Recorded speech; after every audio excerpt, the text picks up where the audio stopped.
बिस्मिल्लाहिर्रहमानिर्रहीम। अस्सलाम वालेकुम। मेरा नाम सबीन शहबाज है। जानजब वैसे हमारे साथ मौजूद हैं। आज के इस व्लॉग में एक तो 27वीं आईनी तरमीम के हवाले से बात करेंगे। गुज़िश्ता रोज़ जानजब वासी साहब और मेरे दोनों के व्लॉग में नंबर गेम के हवाले से बड़ी डिटेल डिस्कशन हुई थी। उम्मीद है कि वो चीज़ आपको समझ आ गई होगी कि नंबर गेम का क्या इस वक्त जो है वो सूरत हाल है। पार्लियामेंट में अगर ये तरमीम पास करवानी है। आज 27वीं आईनी तरमीम के हवाले से बड़ी अहम डेवलपमेंट्स होने जा रही हैं। एक तो वज़ीर-ए-आज़म शहबाज शरीफ से एमक्यूएम का वक्त अब से कुछ देर पहले मिला है। वज़ीर-ए-आज़म ने तहफ़्फ़ुज़ात जो थे उनके वो दूर करने की कोशिश की है, हुए या नहीं हुए वो भी एमक्यूएम की जानिब से ऐलान आएगा, उसमें बताया जाएगा। साथ ही साथ ड्राफ्ट के हवाले से भी बहुत सी चीज़ें जो हैं वो चल रही हैं। ड्राफ्ट अगर जो 27वीं आईनी तरमीम है वो कह रहे हैं कि इसी महीने जो पास करवानी है, लेकिन उसका ड्राफ्ट अभी तक सामने नहीं आया। जानजब वासित हमारे साथ मौजूद हैं। एक तो सर बहुत शुक्रिया आपके वक्त है। एक तो हम 27वीं तरमीम पर भी बात करेंगे कि उस पर ऑब्जेक्शंस क्या क्या हैं, क्या क्या एतराज़ात हैं और ड्राफ्ट लेट हो रहा है, क्या वजह है कि ड्राफ्ट अभी तक मंजर-ए-आम पर नहीं आया।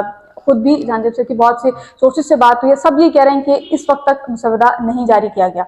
उस पर बात करेंगे। और दूसरे हिस्से में सुहेल आफरीदी साहब इस वक्त इस्लामाबाद हाई कोर्ट में मौजूद हैं। उनकी इमरान खान से मुलाकात क्यों नहीं करवाई जाएगी और क्या आज इमरान खान से उनकी मुलाकात करवाई जा सकेगी या नहीं करवाई जा सकेगी। सर मुझे सबसे पहले ये बताइएगा कि 27वीं आईनी तरमीम में ऐसी क्या चीजें होने जा रही हैं कि जिस पर एतराज उठाए जा रहे हैं और क्या वजह है कि अभी तक उसका जो मुसवदा है, जो ड्राफ्ट है वो जारी नहीं किया गया। बहुत शुक्रिया सबीन। एक तो जो ऑब्जेक्शन जिसके ऊपर बहुत ज़्यादा बात हो रही है वो कंट्रोवर्सी आपको याद होगा कि जब 26वीं आईनी तरमीम हो रही थी तो उस वक्त भी ये बात कही जा रही थी जी कि ये पर्सन स्पेसिफिक लेजिस्लेशन नहीं होनी चाहिए। मतलब ये था जी कि किसी एक शख्स के लिए तरमीम नहीं होनी चाहिए। उस वक्त काजी फाइज ईसा साहब का बहुत ज़्यादा नाम चल रहा था और कहा यह जा रहा था जी कि ये जो तरमीम है ये दरअसल चीफ जस्टिस ऑफ पाकिस्तान उस वक्त के काजी फाइज ईसा उनके टेन्योर को एक्सटेंड करने के लिए की जा रही है। लेकिन वो सारी बातें फिर सबीन बाद में मफरूज़ाती साहब और उन चंद रिपोर्टर्स में मैं भी एक था जो ये डे फर्स्ट से ये कह रहा था कि काजी फायज ईसा जो है वो ना एक्सटेंशन लेंगे और ना ही 26वीं तरमीम के तहत अगर कुछ डेवलपमेंट्स होती हैं तो वो उसमें शामिल होंगे। तो वो हमारी राय वो बिल्कुल दुरुस्त साबित हुई और वो सारी अफवाहें साबित हुई। अब इस वक्त भी और ये बात दुरुस्त है कि तरमीम या कानून साजी जो है वो किसी एक शख्स के लिए फर्द वाहिद के लिए नहीं होनी बिल्कुल चाहिए। ऐसा है। उसके ऊपर फिर तनकीद होती है, क्रिटिसिज्म होता है कि ये देखें जी फलां शख्स को ओबलाइज करने के लिए या फलां ग्रुप को ओबलाइज करने के लिए आपने ये सब कुछ किया है। तो अब यही सूरत हाल अब की बार जो है वो, क्योंकि हम जानते हैं जस्टिस अमीनुद्दीन खान साहब दिसंबर के पहले दिन 1 दिसंबर को गालिबन वो एज अ जज सुप्रीम कोर्ट रिटायर हो रहे हैं। क्योंकि सुप्रीम कोर्ट में एक जज की जो डेट ऑफ रिटायरमेंट की हद उम्र है वो है 65 साल। तो 2 दिसंबर को 65 साल उम्र पूरी हो रही है और 1 दिसंबर को उनका सुप्रीम कोर्ट में आखिरी दिन होगा। अब क्वेश्चन सभी इसलिए उठाए जा रहे हैं कि आपको याद होगा हमारे बहुत सीनियर वकील हैं मखदूम अली खान साहब, उन्होंने डॉन में एक आर्टिकल भी लिखा। उस पर उन्होंने एक तो इस बात को क्रिटिसाइज़ किया कि 1 साल के बाद 26वीं आईनी तरमीम को लगभग केस फिक्स किया गया हेयरिंग के लिए और फिर उसके बाद जिस तरह से इस केस को चलाया गया तो नो डाउट कि बहुत स्लोली प्रोसीड हुआ। मिसाल के तौर पे बहुत तवील हेयरिंग्स हुई और बेंच के ऊपर एतराज़ात के हवाले से ही हेयरिंग्स थी और वो सारी समातें जो हैं उनमें बुनियादी तौर के ऊपर बात जो है वो यही थी कि या तो ये 16 जजेस वाला बेंच सुनेगा या फिर 24 के 24 जजेस ही उनको बिठा दिया जाए और वो इस केस को सुने। तो ये डिस्कशन जो है वो बहुत तवील हुई। तो उस वक्त भी हम ये तनकीद करते रहे हैं कि ये इतनी डिटेल में इस केस को सुनने के लिए नहीं है। मतलब हमने कोर्ट रिपोर्टिंग में तो ये प्रैक्टिस देखी है कि एक वकील अगर एक बात करता है तो दूसरे वकील ने अगर वही बात करनी है तो वो ज़्यादा से ज़्यादा कोर्ट में खड़े होकर ये कहते जाए कि जो फलां पार्टी के वकील ने जो आर्ग्यूमेंट्स किए हैं हम उन आर्ग्यूमेंट्स को अडॉप्ट करते हैं बिल्कुल। और हम अपना रहे हैं। इससे एक तो कोर्ट का जो वक्त है वो भी बच जाता है, नंबर 1। नंबर 2, अदालत फिर आगे बढ़ती है और केस को प्रोसीड करती है कि मजीद फ्रीकैन को भी सुना जाए। तो मेरे ख्याल में बेंच के ऊपर ऑब्जेक्शन वाला जो मामला था वो 1 या 2 हेयरिंग्स में तय हो जाना चाहिए था कि क्या 24 जजों ने सुनना है इसको या इसको 16 जजेस ने सुनना है। तो वो मामला डिले हुआ और फिर जब ऑर्डर लिखवाया गया उसमें ये कहा गया जी कि बेंच जो है वो 10 नवंबर तक समाअत मुलतवी की जाती है और वो भी subject to availability of bench होगा कि जब बेंच दस्तयाब हुआ तो प्रोसीड होगा। तो फिर उस पर फिर ये सवालात बहरहाल उस वक्त भी उठ रहे थे, लेकिन अब मामला ये है कि जो मफरूज़े अब ये घड़े जा रहे हैं वो ये घड़े जा रहे हैं कि जनाब जस्टिस अमीनुद्दीन खान साहब को इस तरमीम से फ़ायदा होगा। अब वो कैसे हो सकता है, वो तो मुसवदा सामने आए तो पता लगे। बिल्कुल। उसकी एक सूरत तो ये हो सकती है कि सुप्रीम कोर्ट के जजेस की उम्र बढ़ा दी जाए। अब उम्र जहाँ तक मुझे याद पड़ रहा है जो 17th अमेंडमेंट थी, 17वीं तरमीम, 18वीं तरमीम से पहले जो तरमीम आई थी उसमें जजेस की उम्र 65 ईयर्स से बढ़ाकर 68 ईयर्स कर दी गई थी। अच्छा। ये भी डिस्कशन हुई कि जजों की उम्र जो है वो 70 साल कर दी जाए। अच्छा। दूसरी तरफ क्रिटिसिज्म ये हो रहा है कि जनाब जो 65 साल उम्र है ये बहुत है और इसको मज़ीद नहीं बढ़ाना चाहिए। जहाँ पे ये उम्र वाला मामला है वहीं पे फिर एक डिस्कशन 18वीं आईनी तरमीम के तनाजुर में ये हो रही है कि 18वीं आईनी तरमीम के जब आई तो उस वक्त पार्लियामेंट में, मीडिया में, हर जगह पे लगभग 10 महीने तक डिस्कशन होती है। अच्छा। और 10 महीने की तकरीबन 1 साल की डिबेट के बाद जो है वो तरमीम हुई थी। तो यहाँ पे कोई बहुत जल्दबाजी का मुजाहिरा नहीं किया जाना चाहिए। तो ये वो इस तरह के एतराज़ात हैं जो इस वक्त आ रहे हैं। ये बहुत वैलिड मैं समझता हूँ ये बात है कि जल्दबाजी में अमेंडमेंट नहीं होनी चाहिए, इसको बहुत बहस करनी चाहिए, इसके ऊपर बातचीत, मुकालमे और फिर उसके बाद इसको किसी नतीजे के ऊपर पहुँचना चाहिए। कल भी हमने डिस्कस किया कि इमरान खान NFC अवार्ड की मुखालफत में जो है वो व्यूज़ देते रहे हैं, वो बात करते रहे हैं, तो वो तो रिकॉर्ड का हिस्सा है। वहीं पे दूसरी जानिब अब तक मुसवदा किसी के पास नहीं है। अच्छा, कल मैं देख रहा था मौलाना फजल, आपने जैसे कहा कि आज का दिन बहुत इंपॉर्टेंट है, वज़ीर आज़म शहबाज शरीफ से MQM का वफ़द मिला। अब इतला ये आ रही है कि पाकिस्तान पीपल्स पार्टी का वफ़द भी वज़ीर आज़म शहबाज शरीफ साहब से मुलाकात करेगा। कराची में जो सेंट्रल एग्जीक्यूटिव कमेटी है पाकिस्तान पीपल्स पार्टी की, उसका एक इम्पोर्टेंट इजलास होने जा रहा है। उस इजलास में उस मुसवदे पे मुशावरत के बाद पाकिस्तान पीपल्स पार्टी ने डिसाइड करना है कि उनका क्या व्यू है।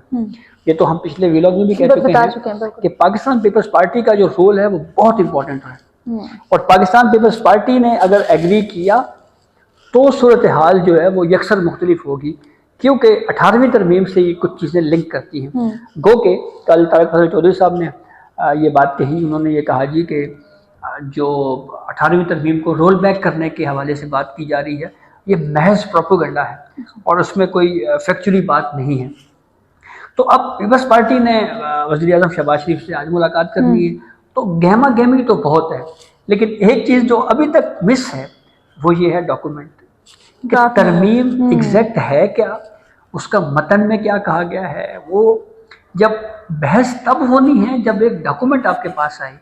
तो अगर कल तरमीम पेश होनी है तो आज रात को कहीं जाके कोई मुसवदा या उसकी कुछ चीज़ें अगर मंजराम के ऊपर आएंगी तो ये मेरे ख्याल में इसको ज़रा डिटेल में बहस इस पर होनी चाहिए थी। अच्छा जी प्लीज। अच्छा, वज़ीर आज़म शहबाज शरीफ से पीपल्स पार्टी की आज मुलाकात होने जा रही है, मुझे बताएं अगर पीपल्स पार्टी जो बिलावल ने ट्वीट किया था, अगर मुसवदे में वो तमाम तर चीज़ें शामिल नहीं होती, लेट्स सपोज के कोई एक चीज़ निकाल देते हैं, तो फिर ये मुलाकात कितनी कारआमद होगी? क्योंकि मुमकिन तौर पर ज़रा यही बता रहे थे कि MQM के वक्त से जब मुलाकात होगी तो उसको भी ड्राफ्ट दिया जाएगा, मेरा ख्याल शायद ये भी दिया होगा। तो अब पीपल्स पार्टी के वक्त से अगर मुलाकात होती है तो अगर कोई एक ऐसी चीज़ जो बिलावल ने ट्वीट की थी और बिलावल का जो था कि इस चीज़ को शामिल किया जाए, अगर वो चीज़ शामिल नहीं की जाती तो आपको लग रहा है कि पीपल्स पार्टी फिर वोट करेगी?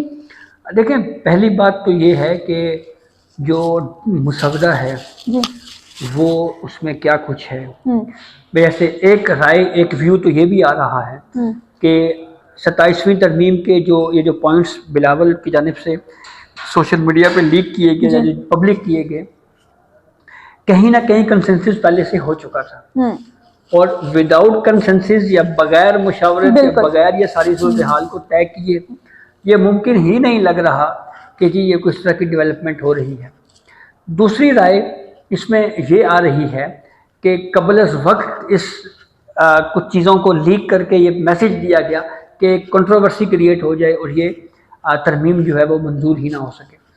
अब JUI की अगर हम कल की मैंने जो डेवलपमेंट्स हुई इस पर मैंने चेक किया तो पता ये चला कि जब हुकूमत ने साथ मांगा है JUI का, तो इससे एक फीलिंग तो ये आई है कि शायद इत्तेहादी हुकूमत ये चाह रही है कि हमें पाकिस्तान तहरीक इंसाफ जो है उससे बिल्कुल अलग करके, मतलब उससे बात करने की ज़रूरत नहीं है, हमें उसके अलावा ही नंबर गेम पूरी करके तो ये सिलसिला सारा कर लेना चाहिए।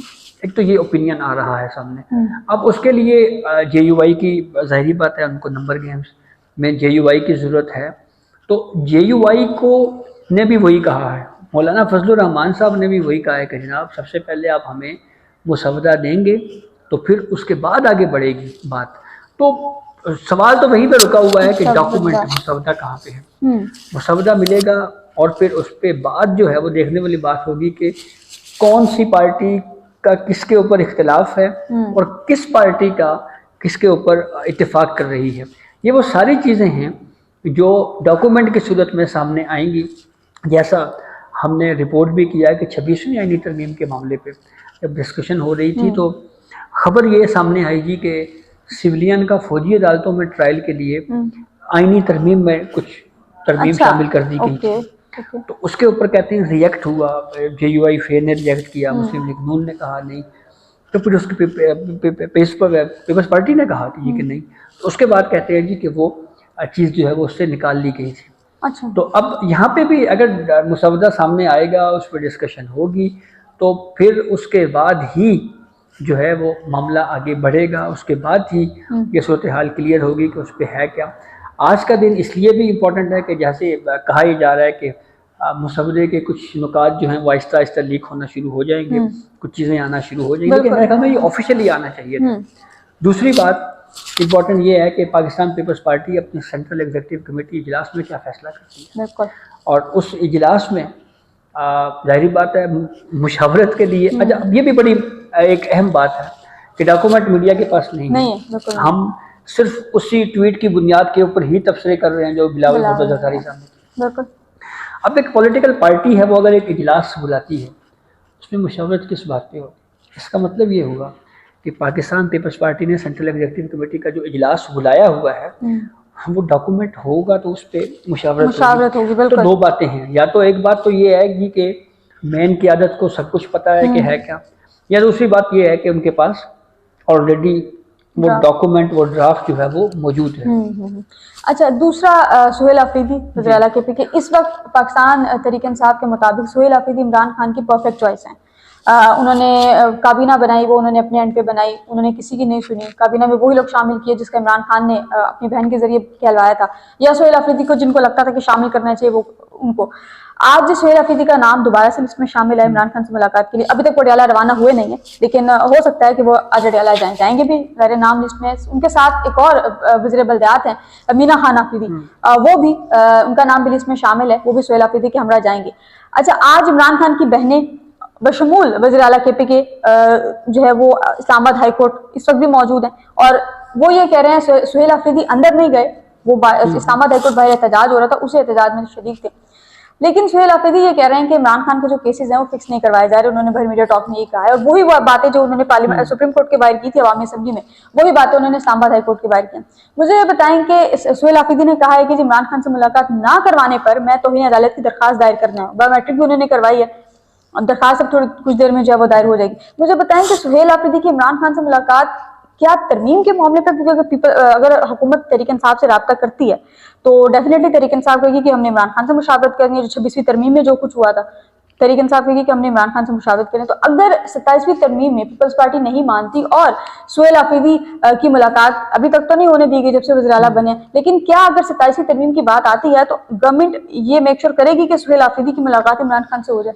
देखें, पहली बात तो ये है कि जो कंटेम्प्ट ऑफ कोर्ट की पिटीशन फाइल की जा रही है वो इस्लामाबाद हाई कोर्ट का अपना ही फैसला है, और इसके ऊपर ये बात बहरहाल मीडिया पर डिस्कशन तो होती रही है ना कि एक अदालत का फैसला है, उस पर इम्प्लीमेंट होना चाहिए। बिल्कुल। तो एक सूबे के CM हैं, अगर वो मिलना चाह रहे हैं तो उनकी मुलाकात करवा देनी चाहिए। इसमें कोई वो नहीं है, ममानियत नहीं है, कोई बुराई नहीं है, लेकिन बहरहाल वो मुलाकात नहीं हो रही, तो इसीलिए ये सब कुछ डिस्कशन में ये सारी चीज़ें आ रही हैं। अब इमरान खान से मुशावरत करनी है तो जाहिर बात है उसके लिए मेरे ख्याल में कानूनी टीम का होना चाहिए। ओके। तो वो उसके लिए सीएम खैबर पख्तूनख्वा सुहेल अफरीदी नहीं होंगे, वो फिर हो सकता है हामिद खान हो, अली जफर हैं, बैरिस्टर गौर खुद वकील हैं, सलमान राजा वकील हैं, सेक्रेटरी जनरल है पार्टी, तो फिर ऐसे लोग जाएंगे। लेकिन वो लोग भी फिर सबसे पहले तरमीम का मुसवदा उनके पास होना चाहिए। तो अगर उनके पास तरमीम का मुसवदा ही नहीं है तो फिर ऐसे ही हवा में जो है उन्होंने वहाँ जाके क्या बात करनी है और उस पर क्या डिस्कशन करनी है और फिर उसका क्या फ़ायदा होगा। तो ये मेरे ख्याल में मुलाकात सिर्फ ये है जी कि आपका जो ऑर्डर है आप उसके ऊपर इम्प्लीमेंट करवाएं, इससे किस हद तक की है। वे लोग आपने सुना, बड़ी इंपॉर्टेंट इंफॉर्मेशन जहांजब वासी साहब ने हमें दी है। उम्मीद है कि आपको वे लोग पसंद है, अगर मैं फीडबैक से लाजमी आगे कीजिएगा। कल का दिन भी ये गालिबन अहम होने वाला है। कल मुमकिन तौर पर सेनेट में जो तरमीम है ये सेनेट से हो सकता है किए जाने का इम्कान, उस पर डिस्कशन होगी, वो फिर मंजूर भी ज़ाया होगी। फिलहाल फिल वक्त के लिए मुझे अपने